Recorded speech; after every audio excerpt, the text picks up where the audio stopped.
کیا لوگ یہ خیال کیے ہوئے ہیں کہ صرف یہ کہنے سے کہ ہم ایمان لے آئے چھوڑ دیے جائیں گے اور ان کی آزمائش نہیں کی جائے گی؟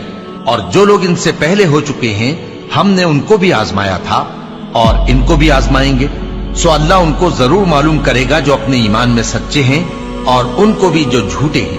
کیا وہ لوگ جو برے کام کرتے ہیں یہ سمجھے ہوئے ہیں کہ یہ ہمارے قابو سے نکل جائیں گے؟ جو فیصلہ یہ کرتے ہیں برا ہے۔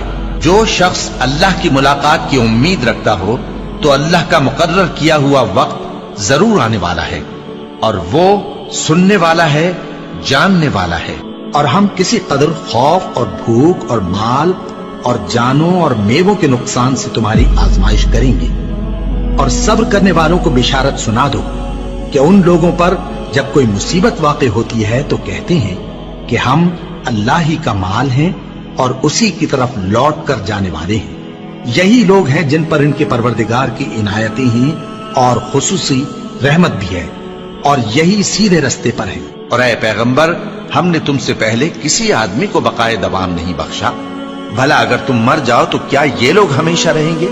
ہر شخص کو موت کا مزہ چکھنا ہے، اور ہم تم لوگوں کو سختی اور آسودگی میں آزمائش کے طور پر مبتلا کرتے ہیں، اور تم ہماری طرف ہی لوٹ کر آؤ گے۔ کوئی مصیبت زمین میں اور خود تم پر نہیں پڑتی مگر بیشتر اس کے کہ ہم اس کو پیدا کریں ایک کتاب میں لکھی ہوئی ہوتی ہے، اور یہ کام اللہ کو آسان ہے، تاکہ جو فائدہ تمہیں حاصل نہ ہو سکا اس کا غم نہ کھایا کرو، اور جو تم کو اس نے دیا ہو اس پر اترایا نہ کرو۔ اور اللہ کسی اترانے اور شیخی بگاڑنے والے کو دوست نہیں رکھتا۔ اور ہم نے تمہیں ایک دوسرے کے لیے آزمائش بنایا، کیا تم لوگ صبر کرو گے؟ اور تمہارا پروردگار تو دیکھنے والا ہے۔ اے اہل ایمان، تمہارے مال و جان میں تمہاری آزمائش ضرور کی جائے گی، اور تم اہل کتاب سے اور ان لوگوں سے جو مشرک ہیں بہت سی ایذا کی باتیں سنو گے، تو اگر صبر اور پرہیزگاری کرتے رہو گے تو یہ بڑی ہمت کے کام ہے۔ کیا یہ دیکھتے نہیں کہ یہ ہر سال 1 یا 2 بار بلا میں پھنسا دیے جاتے ہیں، پھر بھی توبہ نہیں کرتے اور نہ نصیحت حاصل کرتے ہیں؟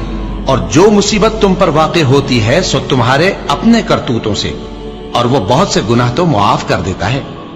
اور تم زمین میں اللہ کو عاجز نہیں کر سکتے، اور اللہ کے سوا نہ تمہارا کوئی دوست ہے اور نہ مددگار۔ کیا تم یہ خیال کرتے ہو کہ یوں ہی بہشت میں داخل ہو جاؤ گے؟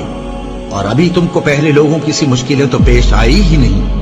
ان کو بڑی بڑی سختیاں اور تکلیفیں پہنچیں، اور وہ صعوبتوں میں ہلا ہلا دیے گئے، یہاں تک کہ پیغمبر اور مومن لوگ جو ان کے ساتھ تھے سب پکار اٹھے کہ کب اللہ کی مدد آئے گی۔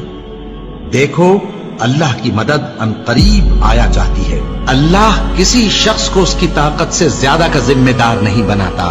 اچھے کام کرے گا تو اس کو ان کا فائدہ ملے گا، برے کرے گا تو اسے ان کا نقصان پہنچے گا۔ اے پروردگار، اگر ہم سے بھول یا چوک ہو گئی ہو تو ہم سے مواخذہ نہ کیجو۔ اے پروردگار، ہم پر ایسا بوجھ نہ ڈالیو جیسا تو نے ہم سے پہلے لوگوں پر ڈالا تھا۔ اے پروردگار، جتنا بوجھ اٹھانے کی ہم میں طاقت نہیں اتنا بوجھ ہم پر نہ رکھیو، اور اے پروردگار، ہمارے گناہوں سے درگزر کر اور ہمیں بخش دے اور ہم پر رحم فرما۔ تو ہی ہمارا مددگار ہے، سو ہم کو کافروں پر غالب کر۔